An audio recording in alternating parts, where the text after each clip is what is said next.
Selamat kami ucapkan untuk Dr. Erikson Judika Lumban Tobing, SBB, putra dari Bapak R. Lumban Tobing, Ibu M.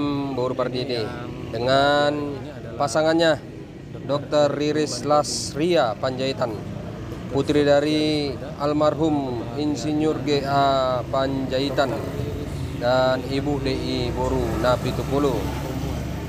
Dan selamat berbahagia pemberkatan pernikahan pada Sabtu 23 April 2022 di Gereja GKPI Tomuan, Jalan Narumunda Bawah, nomor 178 Pematang Siantar.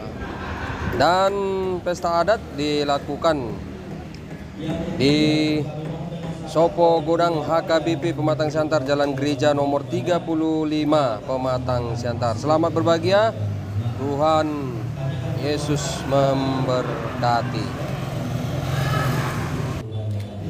Ya, Dr. Erikson Lumban Tobing adalah dokter spesialis bedah yang bertugas di Rumah Sakit Umum Daerah Tapanuli atau Tarutung.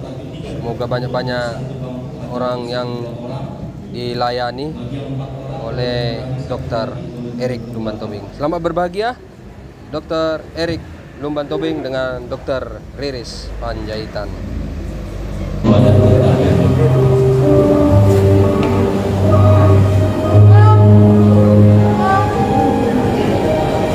Kita akan segera memulai ibadah kita. Mari kita terangkan tidak bergerak. Sejak dari mulanya ketika Allah menciptakan laki-laki dan perempuan, Allah menginginkan agar mereka hidup bersama dalam kasih, saling memelihara, saling menopang dan melengkapi. Dalam rancangannya yang indah, Ia telah mempertemukan dan menumbuhkan kasih antara Erikson Judika Lumban Tobing dan Riris Lasria Panjaitan, sehingga pada hari yang berbahagia ini satu kehidupan baru, yaitu pernikahan. Marilah kita berdiri menyambut kehadiran Allah dalam ibadah ini dan menyambut berdoa.